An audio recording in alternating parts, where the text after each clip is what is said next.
My name is Peyton Gary. I'm a junior at CNU and my major is neuroscience. And as a summer scholar this summer, I am studying how alcohol affects myelin in the brain.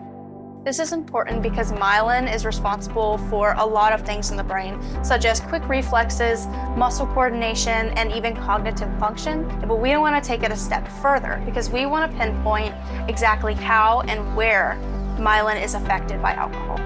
I decided to embark on Summer Scholars because it felt like the next right step. I've been working in Dr.